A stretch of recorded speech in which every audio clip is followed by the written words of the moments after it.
amado, por tu presencia, tu misericordia, Señor, tu gracia, la cual es con nosotros esta tarde, Señor, y todos los días de nuestra vida.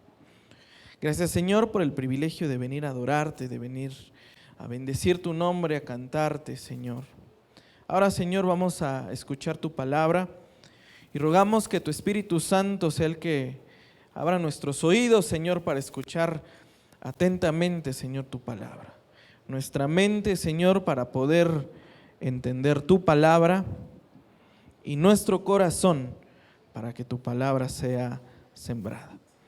Te lo agradecemos, Señor amado, en el nombre de Jesús. Amén y amén. Gloria a Dios.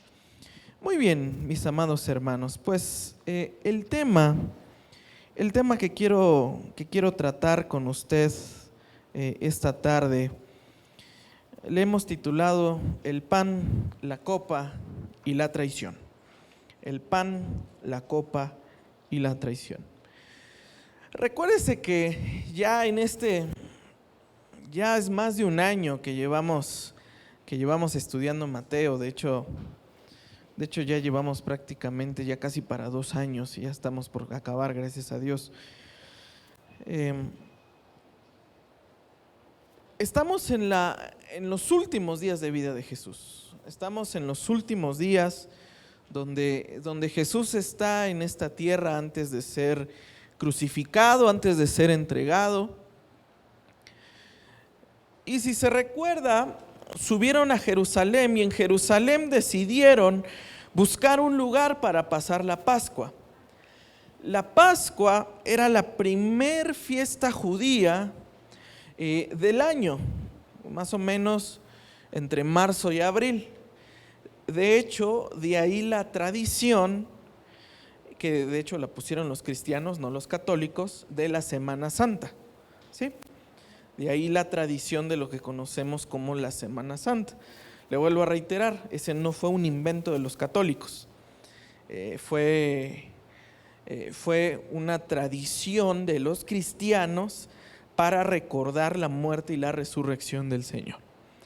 Entonces estábamos en el periodo de esa Semana Santa, o la Semana de la Pasión, como también lo conocen los teólogos, y en estos versos que vamos a estudiar pasan varias cosas que quizás las vimos en la escuela dominical o nos las han enseñado, pero recuérdese que el propósito de estudiar esta parte, mis amados hermanos, es ponernos un poco en los pies del Señor, ponernos un poco en los zapatos de Jesús, para poder entender algo, mis amados hermanos, para poder entender qué sentía Jesús antes de ser entregado.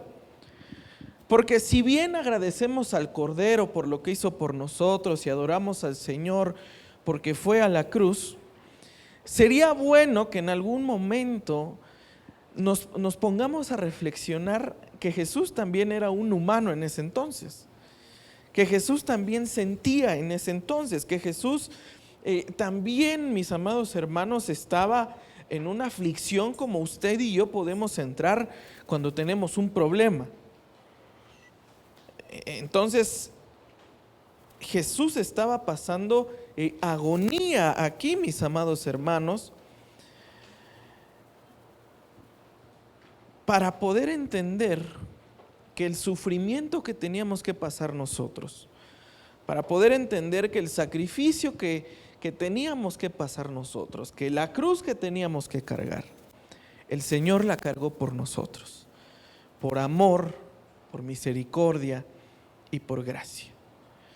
Ahora mire, mis amados hermanos, de los versos del 26 al 30, no los pierda y démosle lectura.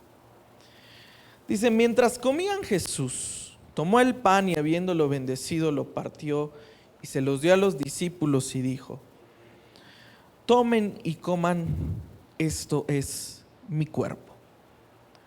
Estos versos es la institución de una de las marcas de gracia más importante de las iglesias, o de los sacramentos, como que se le conoce también, y es la institución de la mesa del Señor, la institución de la cena del Señor, o la Santa Cena como lo conocemos.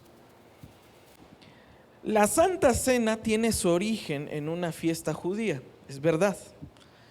La Santa Cena tiene su origen en la fiesta de la Pascua.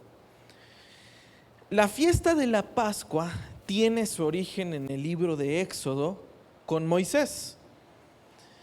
El Señor, dice la Escritura, que estaban por salir de la tierra de Egipto, por ser liberados, y Dios le habla a Moisés y le dice: dile a todas las familias que traigan un cordero y que lo coman asado al fuego con hierbas amargas. Y diles que lo coman rápido, porque yo les voy a avisar en qué momento van a salir. Y esta será la Pascua, la cual recordarán cuando el Señor los sacó de Egipto.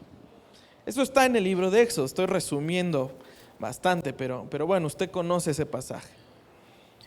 Y es curioso, mis amados hermanos, porque vemos algo que en hermenéutica le llamamos el tipo y el antitipo. El tipo es una figura, puede ser una persona, un objeto en el Antiguo Testamento, y el antitipo es el cumplimiento de esa acción, de esa persona, de ese objeto. Y el antitipo es el Señor Jesús, porque el cordero simboliza la libertad de Israel para con Egipto, y ahora Jesús es el cordero pascual, que es nuestra libertad del pecado y de la muerte. Espero me esté entendiendo, no quiero sonar muy teológico, pero esto es lo que el Señor nos quiere dar a entender. Jesús, mis amados hermanos, nos está enseñando de que Él es el cumplimiento de todos los sacrificios que se ofrecieron en el Antiguo Testamento. En Jesús se cumplieron todos. Y ahora todos los sacrificios que fueron por los pecados en el Antiguo Testamento, en Jesús se cumplen, y ahora un solo sacrificio es suficiente para el perdón de toda la humanidad. Esto es algo bien importante de entender, y es algo bien importante para abrazar, mis amados hermanos. Porque la salvación no nos costó nada a nosotros, pero a Jesús le costó su vida, y a Jesús le costó todo, mis amados hermanos. Entonces le dice: tomen el pan, que este es mi cuerpo.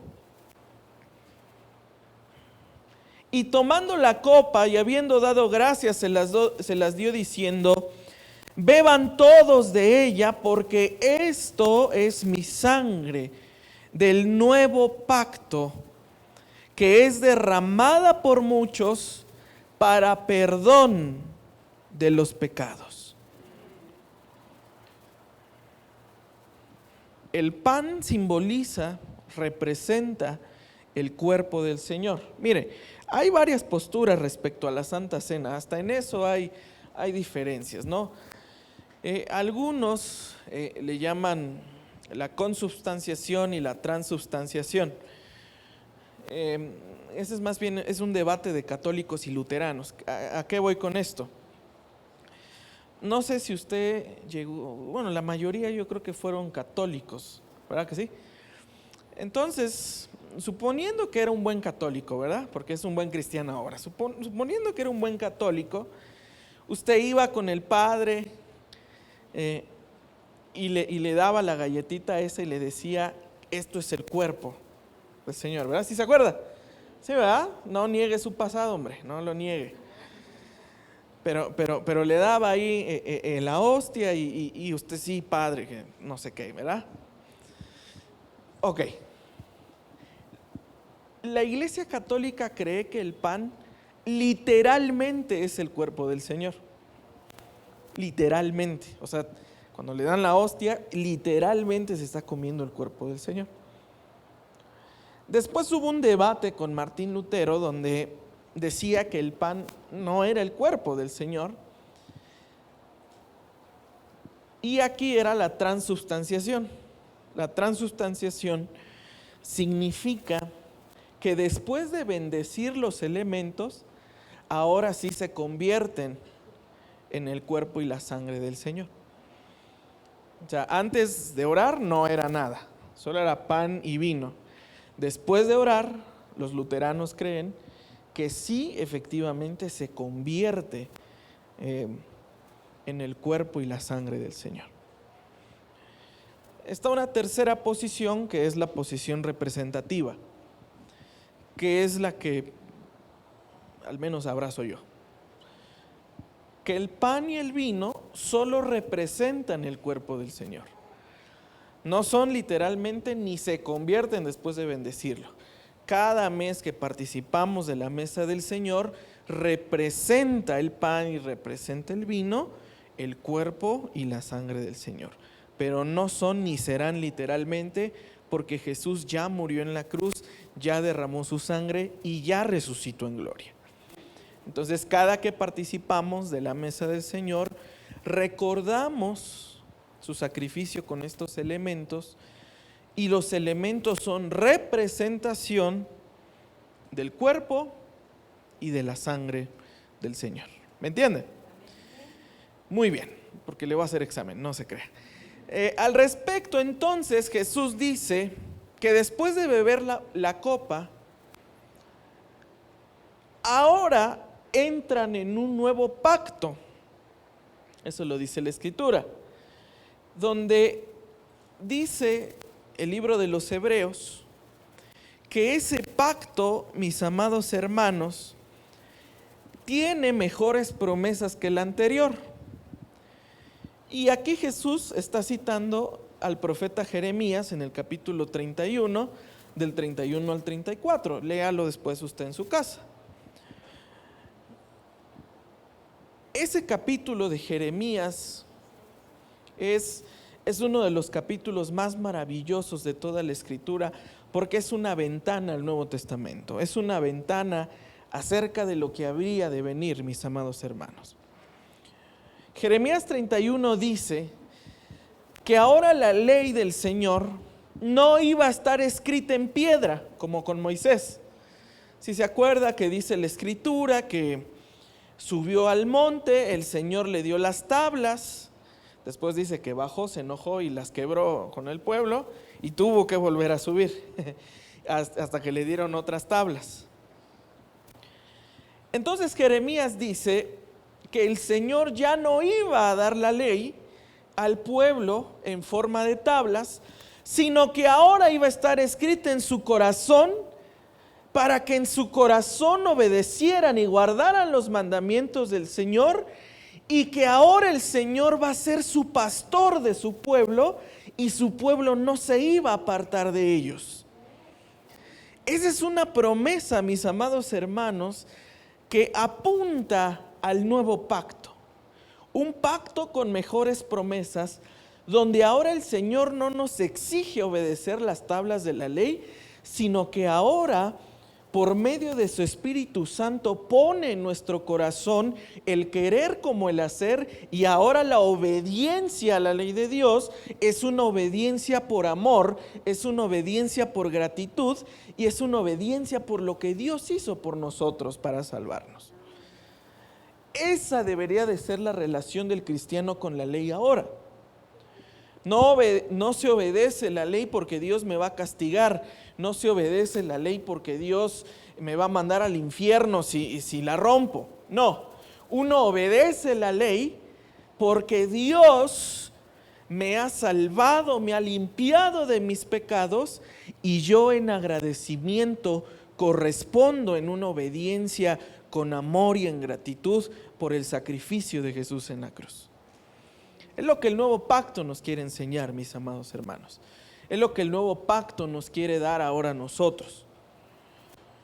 Y ahora todas esas más de 600 mandamientos que están en la ley de Moisés, el Señor Jesús los redujo a uno. ¿Sí se acuerda cuál era ese uno? Lo leímos. Se reduce al mandamiento del amor.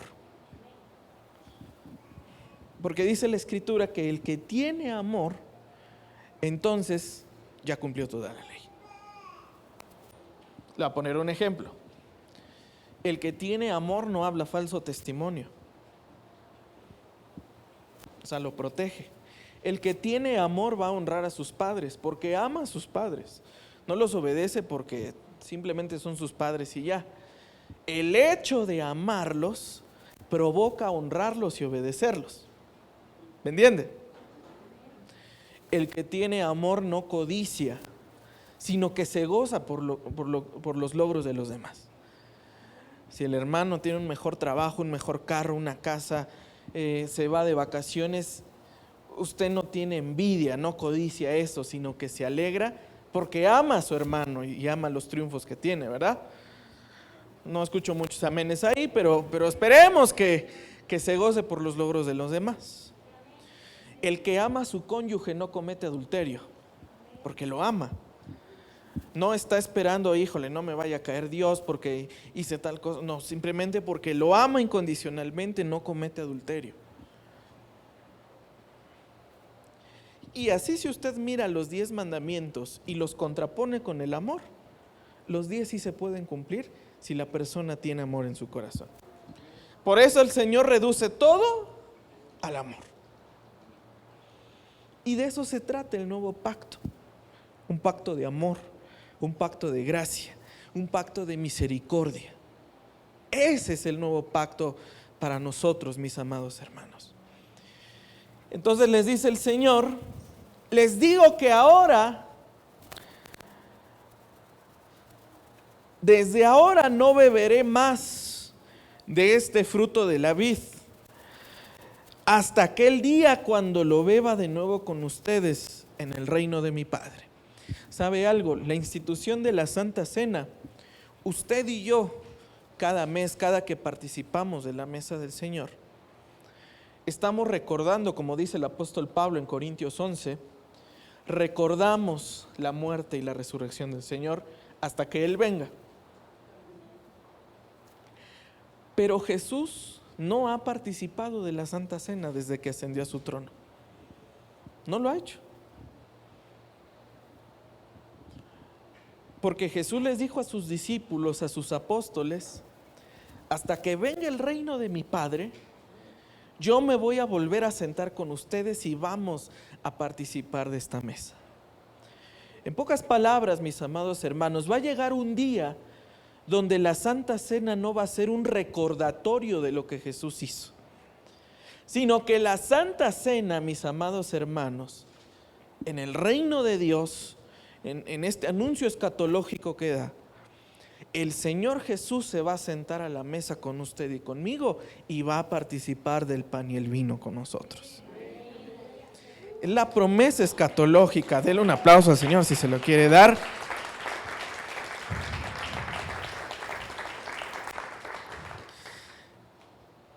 Porque, mis amados hermanos,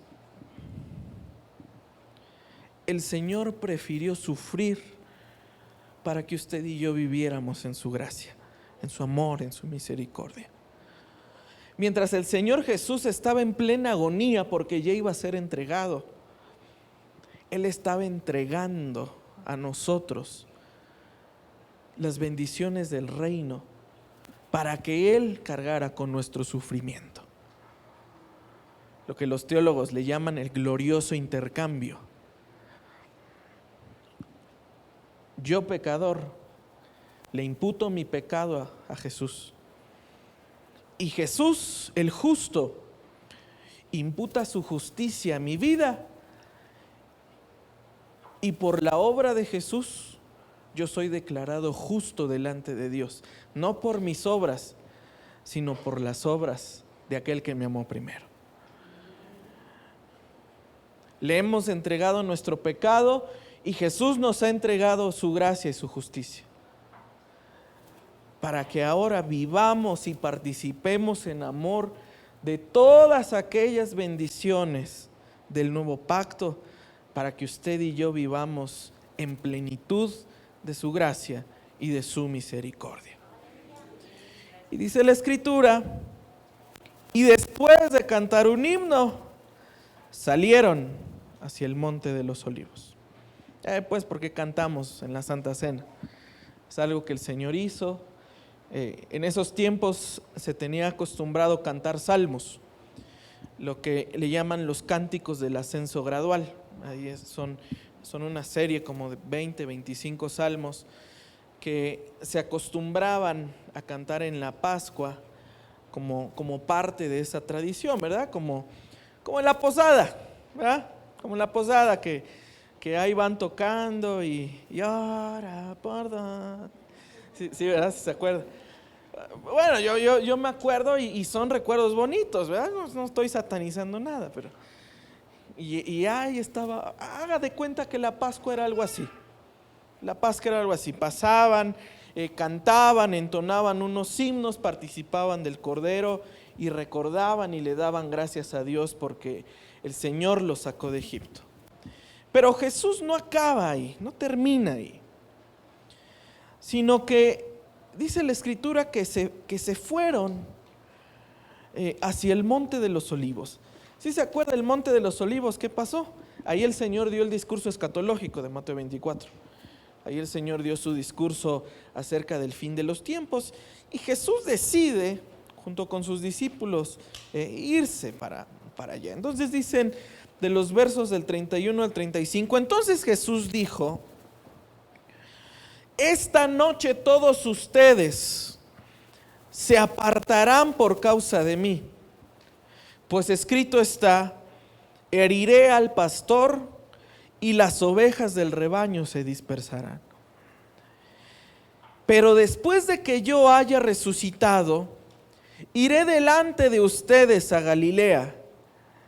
Pedro le respondió: aunque todos se aparten por causa de ti, yo nunca me apartaré. Jesús le dijo: en verdad te digo que esta misma noche, antes que el gallo cante, me negarás 3 veces. Pedro le dijo: aunque tenga que morir junto a ti, jamás te negaré. Y todos los discípulos le dijeron también lo mismo.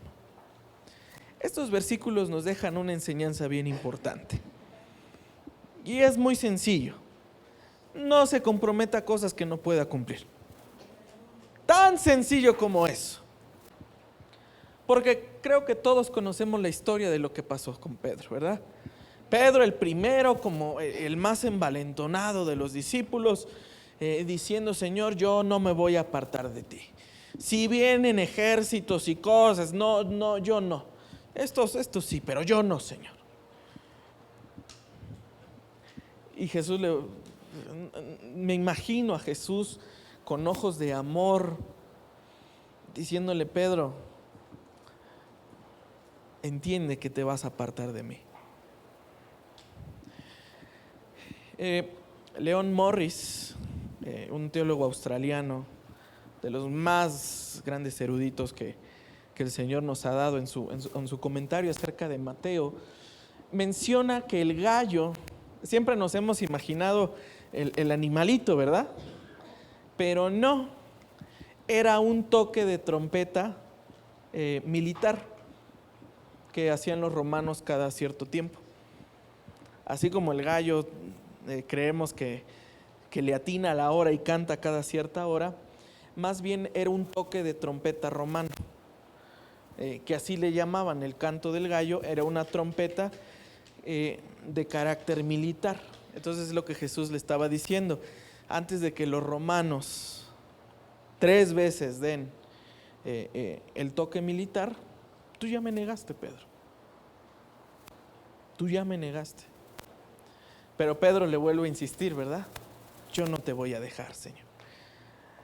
Y aquí Jesús cita Zacarías 13:7, que dice: heriré al pastor y las ovejas serán dispersadas.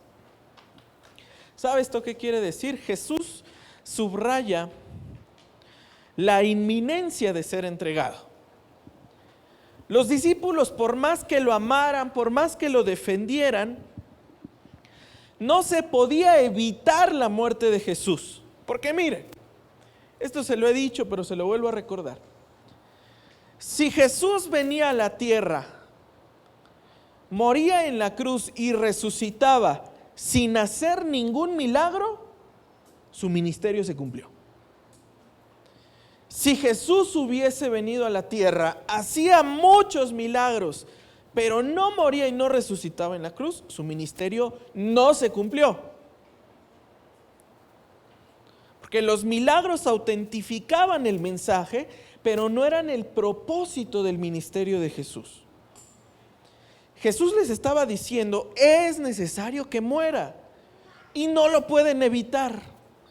Pedro no lo vas a poder evitar, Juan, Jacobo, Tomás, no se puede evitar que Jesús muera, porque a eso es a lo que vino.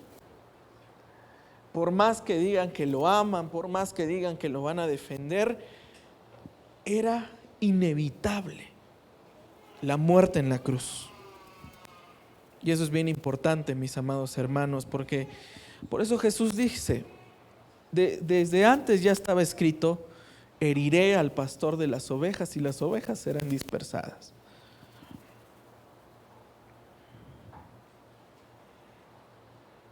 Y sabe algo, las palabras de Pedro, mis amados hermanos, reflejan la debilidad humana, de que quizás uno se siente con las fuerzas de seguir adelante, de que quizás uno se siente con las fuerzas de decir, sí, Señor, yo nunca te voy a dejar, yo nunca me va a pasar esto, Señor, porque yo sí voy a ser fiel. Pero ¿sabe algo, mis amados hermanos? Esto representa la debilidad humana de los periodos de flaqueza que uno pasa, por más que uno abrace al Señor. ¿Se recuerda cuando vimos la parábola de las vírgenes, de las 10 vírgenes? Dice la Escritura que 5 eran prudentes y 5 no lo eran. Pero a las 10 les pasó algo, que las 10 se durmieron. El más prudente le va a pasar y se va a dormir. El más prudente le va a pasar y como que se va a apachurrar en cierto tiempo de su vida. Pero qué bueno que no fuimos nosotros los que nos haya tocado la cruz, sino que fue Jesús. Porque Él, por más angustia que tuviera, siempre fue con el propósito de amarnos y de morir por nosotros. Vamos del verso del 36 al 38. Mire lo que dice. Entonces Jesús llegó con ellos a un lugar llamado Getsemaní. Getsemaní significa prensa de aceite o el lugar de las aceitunas. Eso es lo que significa el Getsemaní. Muy probablemente se llamaba así porque había aceitunas, ¿no? La prensa de aceite, así se llamaba. Y dijo a sus discípulos, siéntense aquí mientras yo voy allá a orar. Y tomando con él a Pedro y a los 2 hijos de Zebedeo, comenzó a entristecerse y angustiarse. Entonces les dijo, mi alma está muy afligida hasta el punto de la muerte. Quédense aquí y velen junto a mí. Fíjese, mis amados hermanos, de los 12 discípulos se llevó a los 12 a Getsemaní, pero para ir a orar solo se llevó a 3, nada más a 3, entre ellos Pedro. Y algo aquí bien interesante, mis amados hermanos, es la humanidad de Jesús reflejada en este pasaje. Dice la Escritura que Jesús, ¿qué le pasó? ¿Se puso gozoso? ¿Se puso indiferente? Dice la Escritura que Jesús se entristeció y se angustió, y dice que era un sentimiento de muerte. Mire, yo no soy ni psicólogo, ni psiquiatra, ni nada de eso, pero hay angustias que uno se siente que se muere, ¿verdad? Si usted no ha pasado una de esas, gloria a Dios por su vida, pero los que sí les ha tocado angustias de muerte, de verdad uno se siente que el alma se le sale, hermano. que el alma se le desprende. Y eso refleja los sentimientos y las emociones de Jesús, que demuestran que Jesús era tan humano como usted y yo, tan emocional como usted y yo, que le dio miedo de morir, como a muchos de nosotros nos puede dar miedo la muerte. No es cualquier cosa, mis amados hermanos.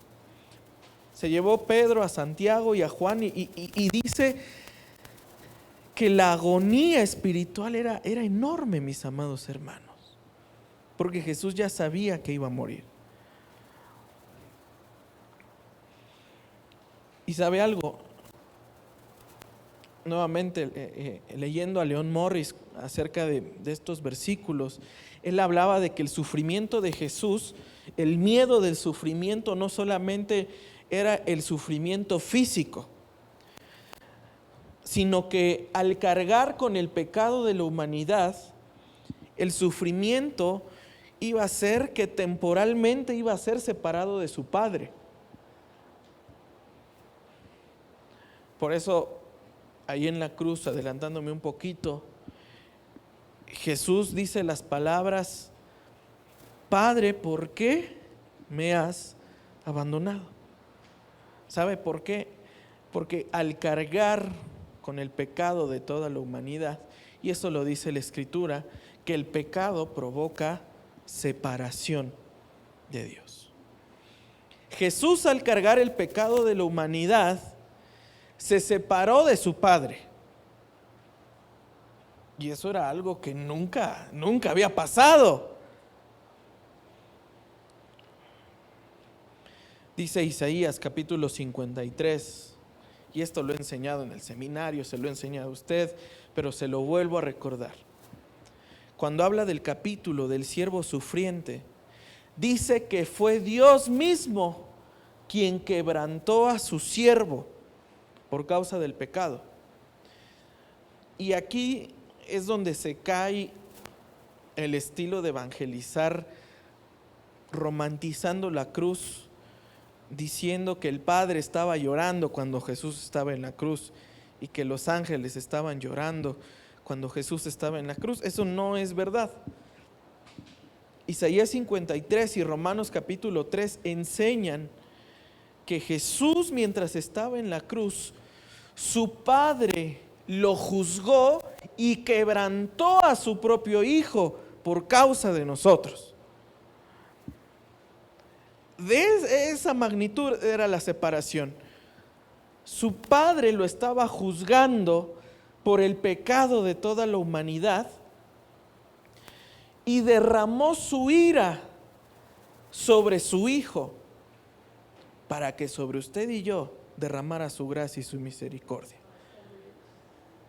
Mientras Jesús recibía la ira del Padre y todo el castigo de la ley, eso los teólogos le llaman la obediencia activa de Jesús, es decir, lo que la ley provoca, eso le cayó a Jesús. El castigo de la ley cayó sobre Jesús, mientras que la justicia cayó sobre nosotros. Imagínese una sola persona que recibe el castigo que merecían todos. Dígame si no va a estar angustiado. Dígame si no va a estar afligido. Digo, por tanto amor que hubiera, claro que causa miedo, claro que causa dolor, claro que causa angustia.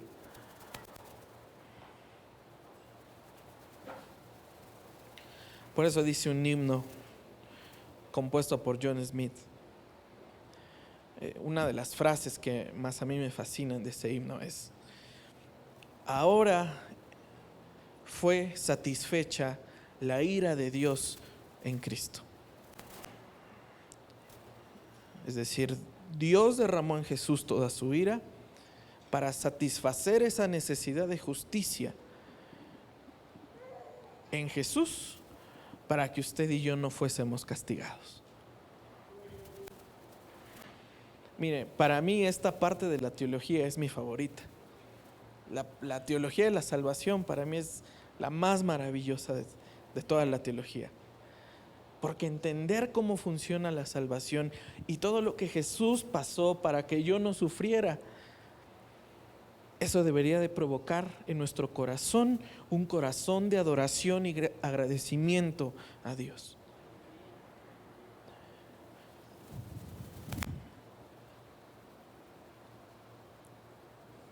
Jesús les dice a sus discípulos: voy a orar, voy a buscar de Dios a que me ayude porque es complicado. Y dice de los versos 39 al 41. Y adelantándose un poco, cayó sobre su rostro y orando y diciendo: Padre mío, si es posible que pase de mí esta copa, pero no sea como yo quiero, Señor, sino como tú quieras. ¿Sabe? Es fácil orar esto, pero es difícil vivirlo. Es fácil decir en cualquier oración que sea la voluntad de Dios. A veces a algunos les digo: ¿realmente estás dispuesto a aceptar la voluntad de Dios? Porque la voluntad de Dios de momento no te va a gustar. De momento van a ser cosas que no necesariamente querías, cosas que no necesariamente buscabas. Y a Jesús le pasó. Jesús sí tuvo miedo de ir a la cruz. Por eso dice la Escritura que Jesús oró: si fuese posible,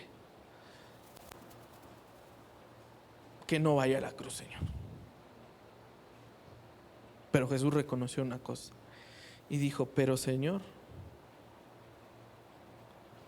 no sea lo que yo quiera, sino hágase tu voluntad. Y es un reflejo de la oración del Padre nuestro: venga a nosotros tu reino y hágase tu voluntad. Repetirlo es fácil, orarlo es fácil, pero vivirlo no es cualquier cosa. Entonces vino Jesús a los discípulos. ¿Y qué estaban haciendo? Los halló durmiendo. Y dijo a Pedro: con que no pudieron velar una hora junto a mí, velen y oren para que no entren en tentación. El espíritu está dispuesto, pero la carne es débil. Este es un reflejo de algo que el apóstol Pablo escribió en Romanos 4.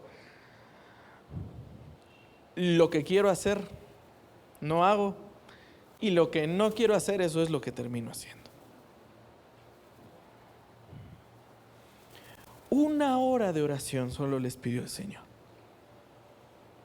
Y aquellos ya estaban durmiendo. Y aquí entonces viene la cuestión: entonces, ¿para qué estás diciendo que vas a estar conmigo y que hasta la muerte, si no puedes ni siquiera orar? No te estoy pidiendo que hagas, no te estoy pidiendo que vayas, solo orar. Y así se atreven a decir: no, Señor, yo voy a estar contigo pase lo que pase. Era como la medianoche. Y no pudieron una hora orar con el Señor. Por eso les dice: no pueden una hora, aunque sea. Y es aquí Jesús donde empieza a experimentar la soledad, donde Jesús comienza a experimentar la parte de sacrificio y de decir: nadie va a estar conmigo en este proceso, nadie va a estar conmigo en este camino, en esta vía dolorosa. De hecho, la vía dolorosa es un camino ahí en Jerusalén. Sí existe la vía dolorosa. Y ahí yo creo que Jesús dijo: es que la separación va a ser de todo y de todos. Yo solo voy a pasar todo esto. Y aquí, mis amados hermanos, la oración de Jesús diciéndole a su padre: pasa de mí, si se puede, pasa de mí esta copa. En la Biblia hay varios tipos de copas. Toda la Biblia, más o menos alguna vez yo conté como unas 9. Y entre ellas sí está la copa de la ira. De hecho, aparece también en Apocalipsis y aparece también en el Antiguo Testamento. Habla de la copa de la ira. Y esa copa de la ira fue la que tomó Jesús por nosotros. Mientras a sus discípulos les dio la copa del nuevo pacto, Jesús toma de la copa de la ira y claro que da miedo. Claro que da miedo, mis amados hermanos, porque simboliza esa ira divina contra el pecado que Jesús iba a cargar por nosotros en la cruz. La copa de la ira simboliza sufrimiento, mis amados hermanos. La copa de la ira simboliza dolor, simboliza angustia, castigo, pérdida. No era cualquier cosa, pero Jesús, obedeciendo la voluntad de su Padre, le dice: Señor, yo he venido a hacer tu voluntad, Señor, y no la mía. Jesús acepta que la misión central de su ministerio es venir a morir por los pecados de este mundo. Jesús entiende y hace suya la salvación de decir: yo he venido a morir por todos estos. Lo que el primer Adán no pudo hacer, comenta el doctor John Stott, porque el primer Adán no pudo obedecer la ley de Dios, el segundo Adán vino a obedecerla y a su vez a pagar por el pecado del primer Adán, para que ahora usted y yo estemos delante del trono del Señor, representados en Cristo, como lo dice el libro de los Hebreos, siendo nuestro hermano mayor. Ahora nosotros estamos representados en Cristo y ahora pertenecemos a la congregación de los justos, dice Hebreos. ¿Sabe algo? El que los discípulos se hayan dormido, mis amados hermanos, el que los discípulos no hayan podido aguantar, representa la debilidad humana de que nosotros no podemos seguirle el paso al Señor, de que usted y yo no somos capaces de tan siquiera cumplir un 50% de la ley. El hecho de que los discípulos se hayan dormido ahí, eso es lo que representa la debilidad humana de decirle: Señor, yo voy contigo, yo voy a hacer esto contigo, y yo, Señor, voy a estar aquí fiel. Y dice: no se puede, no se puede. ¿El espíritu puede estar presto? Claro que sí. Pero una cosa es tener ganas y otra cosa es verdaderamente hacerlo, ¿verdad? Es lo que le dice a su esposo cuando está enojado con él: tus ganas no me bastan, tus palabras no me bastan. Es lo mismo aquí.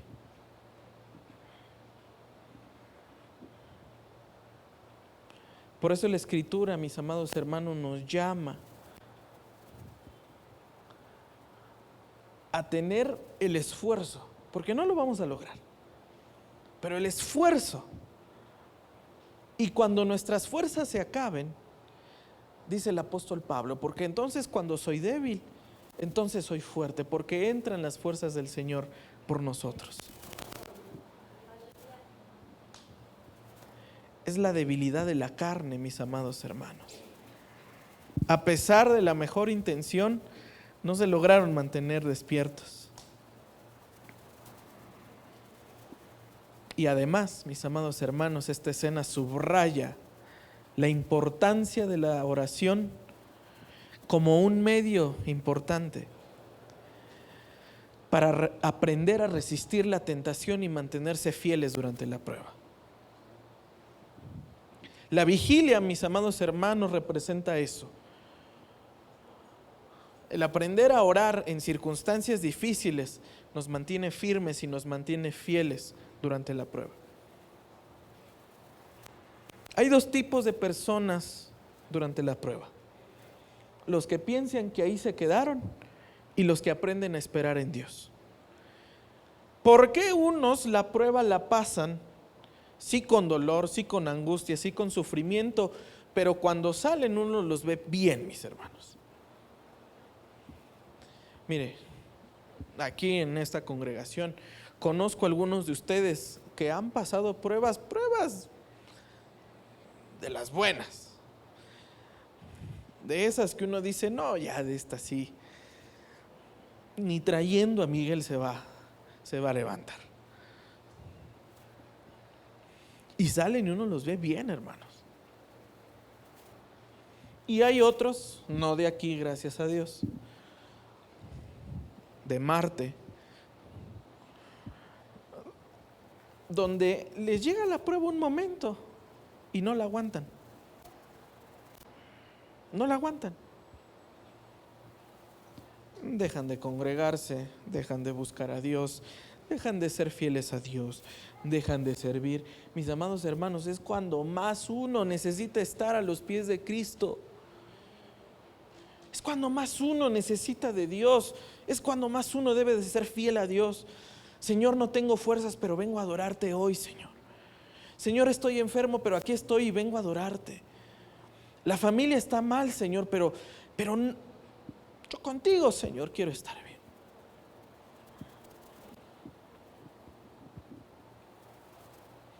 Esa es la actitud de Job, mis hermanos. Le dolió hasta el alma. Claro que le dolió a Job, mis hermanos. El diablo lo enfermó, le quitó a los hijos. Yo creo que lo único que Job quería que le quitara, no le quitaron. ¿Sabe quién fue? Su esposa. Yo creo que Job dijo, bueno, mínimo, ya se me murieron los hijos, los siervos, las ovejas, pero la señora, ¿a qué horas? Y él la que más lata estaba dando, ¿sí se acuerda? Maldice al Señor y ya muérete. ¿Qué tanto le oras a Dios si no te está escuchando? Mire, hermano, a veces la más víbora es con la que uno dice toda la vida, ¿verdad? Y resulta que sale. Pero bueno, no voy a hablar mal de las hermanas. Ustedes no. No, ustedes no. Yo sé que ustedes en la prueba le dicen al marido, vamos a la iglesia a buscar de Dios. Vamos a la iglesia a pedirle a Dios, a orarle a Dios.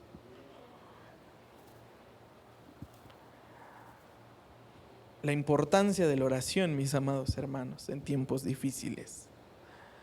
La importancia de la oración y de resistir. De en la madrugada cuando uno no puede dormir, ¿verdad? Por tanto problema, la mente no deja dormir. Es en ese momento donde dice, Señor, necesito de tu auxilio. Necesito de tu ayuda. Vamos de los versos 42 al 46. Apartándose de nuevo, oró por segunda vez diciendo, Padre mío, si esta copa no puede pasar sin que yo la beba, hágase tu voluntad. La misma oración. Porque el miedo seguía ahí, hermanos. La angustia seguía ahí. Vino otra vez Jesús y ¿qué pasó? Los halló durmiendo. Porque sus ojos estaban cargados de sueño. Dejándolos de nuevo se fue y oró por tercera vez. Y dijo otra vez las mismas palabras. Padre mío, pasa de mí esta copa, pero hágase tu voluntad. 3 veces la misma oración. ¿Sabe algo? No es malo orar insistentemente. No es malo. Decía Martin Lloyd Jones, mi predicador favorito, cuando era pastor en Westminster Chapel, Le doy un poquito de contexto. Martyn Lloyd-Jones fue pastor durante la Segunda Guerra Mundial a unas calles de la abadía de Westminster. Si uno ve, ¿qué será? Como de aquí a la Nesa, hágale más o menos. Estaba la abadía de Westminster, que es el parlamento, ahí la sede del gobierno, hacia la iglesia, hacia la capilla. Y cuando los alemanes estaban bombardeando, Martyn Lloyd-Jones nunca canceló un culto en domingo. Van a bombardear la iglesia, su esposa de Martyn Lloyd-Jones dice que él sí pensó en cerrar la iglesia por los bombardeos, por los bombazos alemanes. Pero la gente le decía, es que me siento más seguro en la iglesia que abajo del metro escondiéndome. Y nunca canceló los cultos. Y había cultos, mis amados hermanos, donde las alertas, las sirenas sonaban de que ya venían los aviones y la gente se ponía a orar. En lugar del pánico de bájense todos al metro, la gente se ponía a orar. Y Martyn Lloyd-Jones, en su libro La predicación y los predicadores, cuando les estaba enseñando a los alumnos del seminario de Westminster, les dijo, entendí una cosa a lo largo del ministerio. La oración me fortalece para aceptar la voluntad de Dios y para debilitar mi propia voluntad. Es decir, la oración no es para pedirle a Dios que se haga mi berrinche, Señor, que se haga lo que yo quiero, que se haga lo que yo busco. La oración es, como dice el Evangelio de Juan, crece tú en mí para que tu voluntad se haga en mi vida y que yo mengüe, Señor. Lloyd-Jones, en medio de bombas alemanes cayendo alrededor, fíjese, nunca cayó una bomba en la iglesia, jamás. Todo lo que duró la guerra, nunca cayó una bomba en la iglesia. Y Lloyd-Jones entendió y dijo, el poder de la oración es que Dios nos fortalece para aceptar y vivir su voluntad. Por eso la Escritura dice que 3 veces oró Jesús la misma oración. Porque en esas 3 veces la voluntad de Dios se hizo más fuerte que su angustia, se hizo más fuerte que su miedo, se hizo más fuerte que su dolor. Porque Dios mismo lo fortaleció para ir a la cruz. Y ese mismo Dios que fortaleció a Jesús, mis amados hermanos, es el mismo Dios que hoy lo puede fortalecer a usted en medio de su prueba. Es el mismo Dios que hoy lo puede fortalecer en medio de su angustia. Es el mismo Dios que hoy lo puede fortalecer en medio de su enfermedad.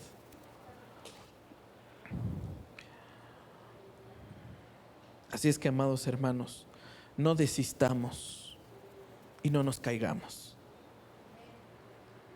Como decía el pastor Burke Parsons, porque el mismo Dios y el mismo Espíritu que puso orden en el desorden del cosmos, es el mismo Dios y el mismo Espíritu que puede ordenar y separar las aguas de su corazón.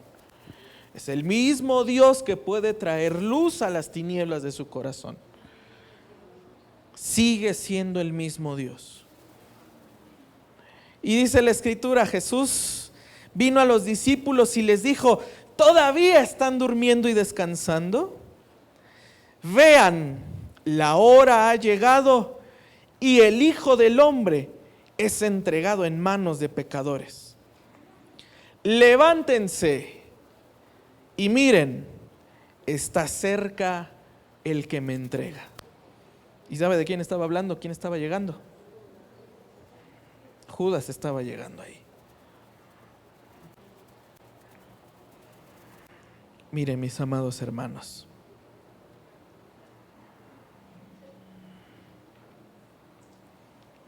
La cruz era inevitable.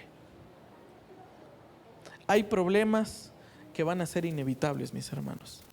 Hay circunstancias que van a ser inevitables. Por más que uno diga, que uno se cuide, que uno ore, hay circunstancias que van a ser inevitables.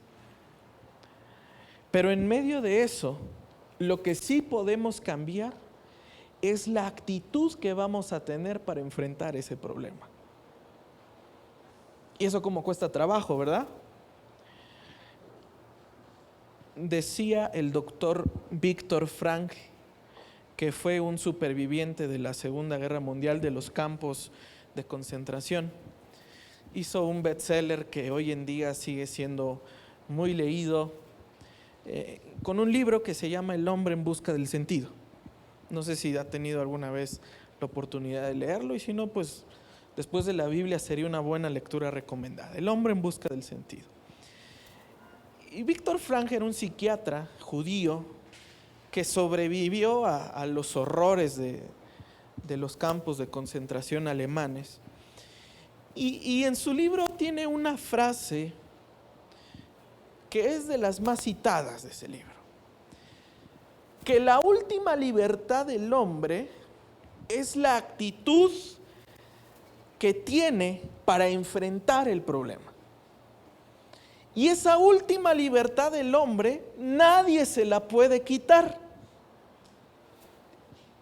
Por muy encima que el mundo se le caiga a esa persona, la actitud de cómo tome las cosas, esa siempre va a ser una decisión personal.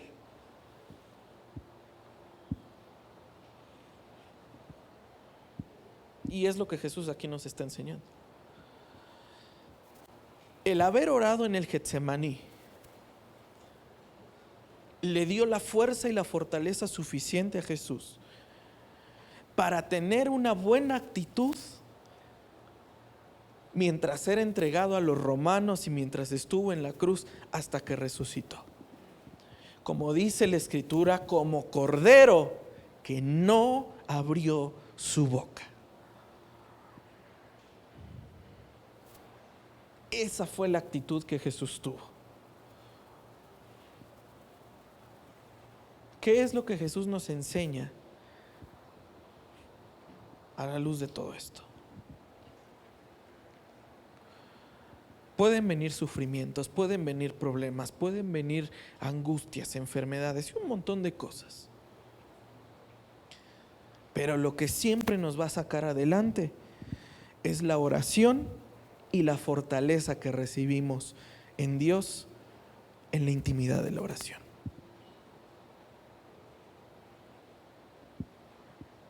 Alguna vez a alguna persona me estaba diciendo: es que me voy a morir, tengo esta enfermedad, ya está confirmada, pues me voy a morir, ya no hay nada que hacer, los médicos dicen que no, que ya no hay nada, entonces pues ya me voy a morir, ¿no? Y yo le dije: mira, el problema no es si vas a vivir, creo que tu problema es si todavía tienes ganas de seguir viviendo. Y a eso, muchas personas eso le falta. No es cuándo me voy a morir, es voy a aprender a disfrutar la vida que Dios me dio y la vida que me queda. ¿Me entiende? Se lo he enseñado varias veces. La vida eterna, mis amados hermanos, la vida eterna no es vivir y no morir nunca. Es una cualidad de la vida eterna, sí.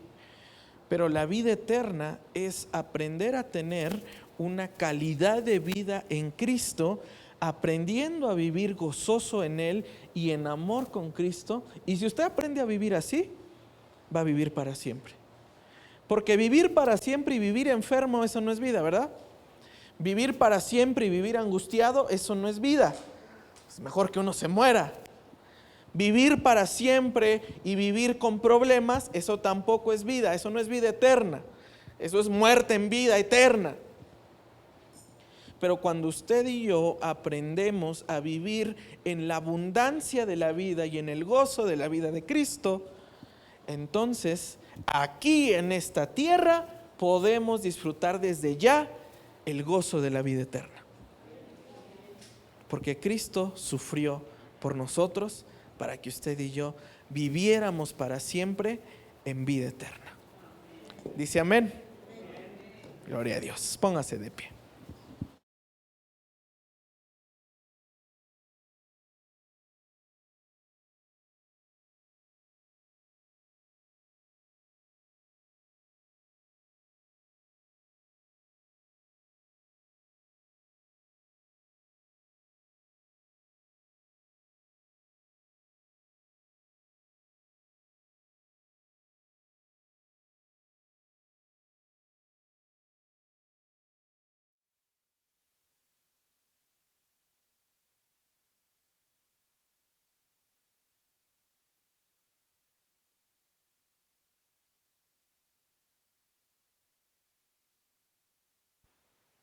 Gloria a Dios. Cierre sus ojos un momentito.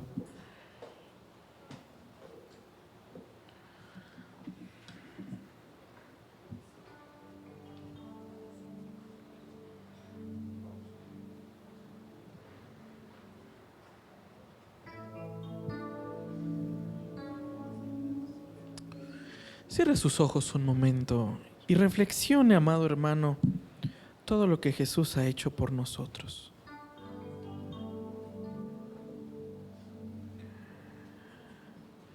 Porque, amado hermano, Jesús no fue a la cruz para que usted y yo viviéramos en angustia.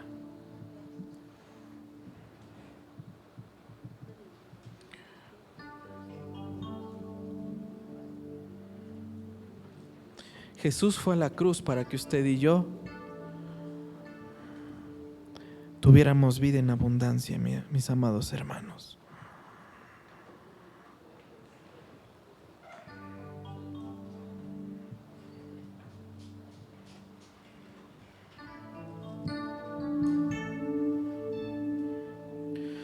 Señor, en esta tarde venimos, Señor, como tu iglesia, como tus hijos, Señor, rogando, suplicándote, Señor, tu auxilio, Señor, tu ayuda, tu abrazo, Señor.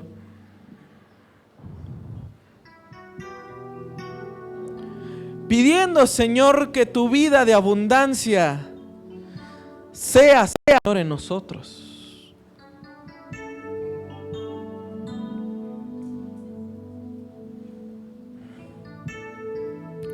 Pone en nosotros, Señor, el querer como el hacer.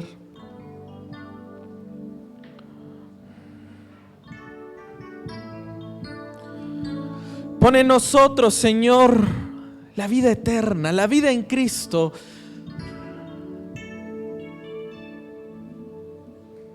Pone en nosotros, Señor, a tu Santo Espíritu, para que nos ayudes, Señor amado, a vivir en tu voluntad, Señor.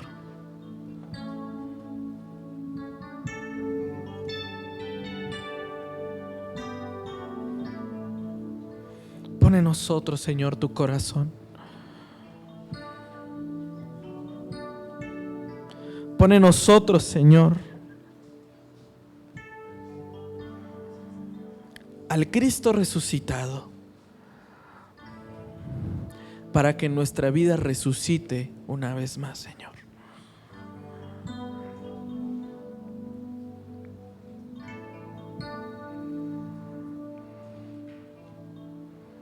Dígale así conmigo. Dame tu vida, esa clase de vida que sabes dar. Dame tu vida, yo quiero vivir solo para ti. Dame tu vida, resucítame en ti. Yo quiero vivir solo para ti. Una vez más, dígale. Dame tu vida, esa clase de vida que sabes dar.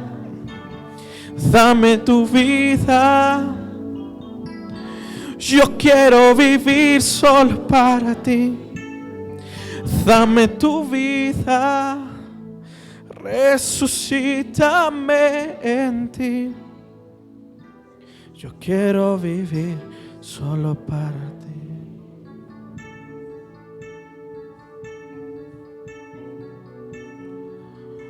Dígalo así. No basta solo con cantar. No basta solo con decir. No es suficiente solo con querer hacer.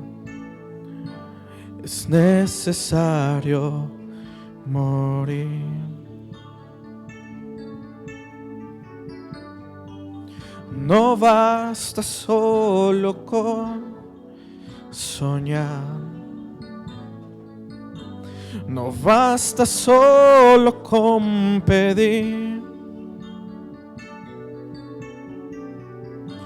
No es suficiente solo con querer tener. Es necesario morir. Dígale con todas sus fuerzas: Señor, dame tu vida. Dame tu vida. Esa clase de vida que sabes dar. Dame tu vida. Yo quiero vivir solo para ti. Dame tu vida. Resucítame en ti. Yo quiero vivir solo para... Una vez más, dígale: dame tu vida. Dame tu vida, Señor, esa clase de vida. Dame tu vida. Yo quiero vivir solo para ti. Dame tu vida. Resucítame en ti. Yo quiero vivir solo para ti.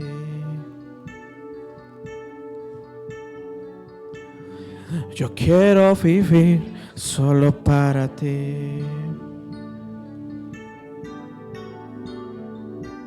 Yo quiero vivir solo para ti.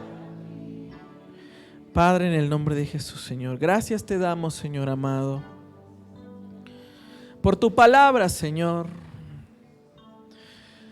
Porque tu palabra es viva y eficaz, Señor, y que es como una espada, Señor, que entra hasta lo más profundo de nuestro ser. Porque tu palabra, Señor, también es como un espejo en el cual nos vemos reflejados y sabemos, Señor, qué es lo que tenemos que cambiar, Señor, qué es lo que tenemos que madurar, qué es lo que nos hace falta, Señor. Señor amado, yo te suplico que tu palabra, Señor, entre a nuestra vida, sea sembrada, Señor.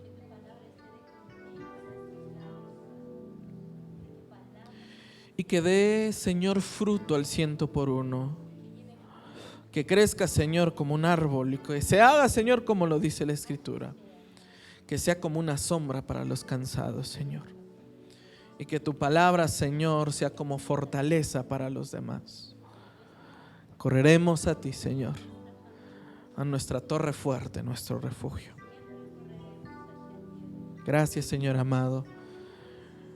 En el nombre de Jesús. Amén y amén. Gloria a Dios. Denle un aplauso al Señor.